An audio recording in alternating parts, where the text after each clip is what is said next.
Hi, I'm Carl Shallahorn with the Debunking Addiction blog on healthyplace.com. Today I'm going to talk to you a little bit about co-occurring disorders. They're also known as dual diagnosis. Basically, what it means is it's someone who has both an addiction problem as well as a mental illness. And it's actually more common than what you might think. For instance, 39% of people who are alcohol abusers also have a mental illness issue. And 53% of individuals who are drug abusers also live with at least one mental illness. So as you see, it's pretty common. Not only that, but 29% of people who live with mental illness also abuse at least one drug or alcohol. So people with co-occurring disorders historically have been more difficult to treat than those who have only one or the other disorder. And there's a lot of reasons for that. There's medication noncompliance and things that come into play, self-medication. All these things are what people deal with who have a co-occurring disorder. So one thing to consider is the type of treatment that a person can receive with a co-occurring disorder. And one of the types of treatment rather that's been found most effective is integrated treatment.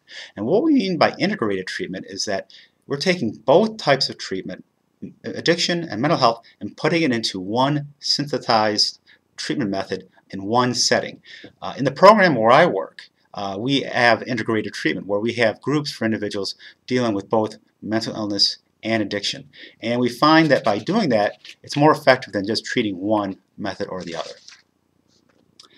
Now, one thing that's key when it comes to dealing with a co-occurring disorder and for an individual who wants to find their way out of the addiction problem is, you need to minimize, if not abstain completely from the drug abuse or the alcohol abuse.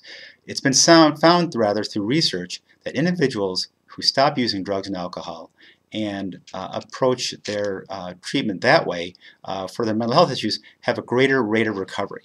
For me, for instance, for years I was in a situation where I was abusing drugs and alcohol. I was also having mental health problems. I have a diagnosis of bipolar disorder, so it was something that I was really having a hard time grasping in terms of how to find recovery. Once I stopped using drugs, once I stopped using alcohol, things got considerably easier for me. It didn't make it totally easy. It wasn't like I just, it was a walk in the park, but for the most part, it was more manageable, I should put it that way. So if you're dealing with an issue of co-occurring disorders, the final thing I would recommend is that you never give up hope. It is so important that you believe that you can do this. And it might take time, but you have to be patient and you have to know that by following the proper steps, you can get this under control. So remember, abstinence is one of the first things you want to try to manage. If you need help with that, there's programs, actual formal clinical programs. There's also Dual Diagnosis Anonymous or Double Trouble if you have those in your area. There are places where you can get that kind of assistance, or there may be even other kind of support groups where you live that address both these issues at the same time. So don't give up, always keep the faith, and stay hopeful.